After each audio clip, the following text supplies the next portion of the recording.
Free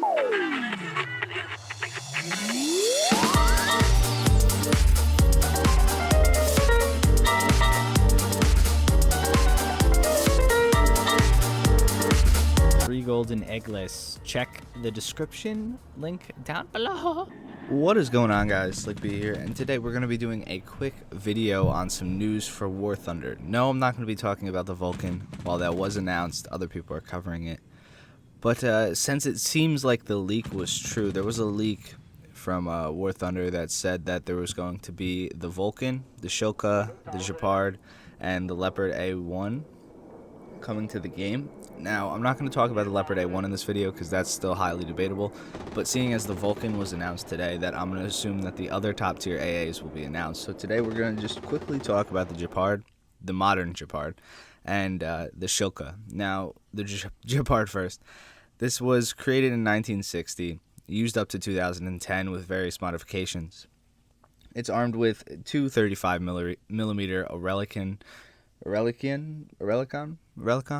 autocannons that shot 550 rounds per minute, which is pretty slow, but they could fire APDS FS shells, so frangible, armor-piercing, discarding sabot, whatever you want to call it, and they had a range of 5.5 kilometers. So you know how we get these crazy snipes in game now?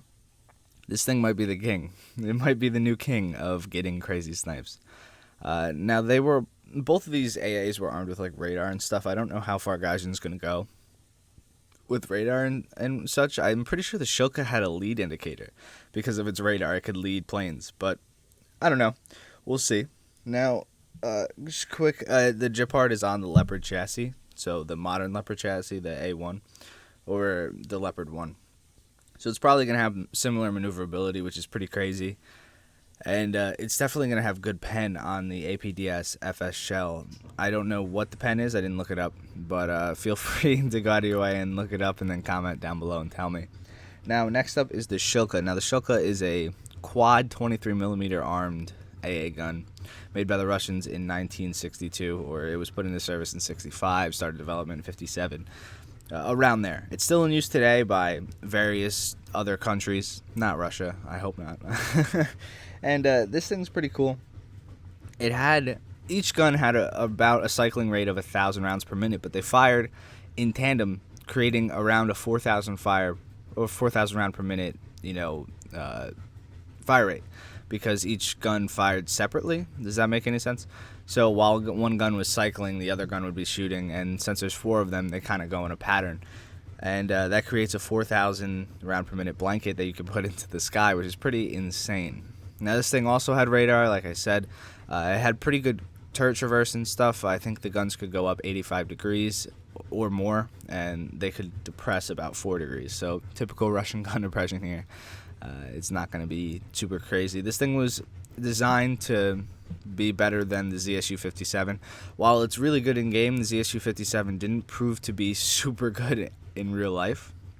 The guns are huge, and while it had good penetration and it had massive guns, I mean, it's hard to aim that shit. You can't hit planes in War Thunder. Imagine trying to hit a jet in real life. It's probably not that easy. So yeah, and these 23mm were very similar to the IL-2's 23mm used in World War II. They weren't changed too much aside from adding post-war ammunition. Now, when we talk about post-war ammunition, this thing could fire API, various different kinds of HE and armor-piercing rounds, and an APDS, a sub-caliber round that didn't have super great pen. I think it was around 50 millimeters at 0 degrees of sloping. So not flat, like flat on, not like, you know what I'm saying. So around 50 millimeters, it's not going to be super crazy. So the Vulcan is not going to be super crazy pen-wise either. But taking out enemy AA is going to definitely work. And I don't think that a Shilka will have trouble killing a Leopard. So we'll see. Now, if they do add the Leopard A1, which I'm pretty excited for, and just throw out a little bit of what that is, it just has rubber side skirts and a different kind of turret. I mean, that's really the only difference with the Leopard 1 and the Leopard A1. But seeing as how they gave the M60A1 in, I would assume that they're probably going to add that. I'm hoping the T55 gets added this patch, which would be pretty cool. But yeah, let me know what you guys think, and I'll see you guys in the next one. If you like this kind of news video, just let me know, because I don't really like doing the dev blogs, honestly. I feel like a lot of YouTubers do that, so what's the point in doing that? I'd rather, you know, go out on a limb and try to find different resources and see what else might be coming, kind of predict the future. But mark my words, these are coming, I think. Alright guys, I'll see you soon.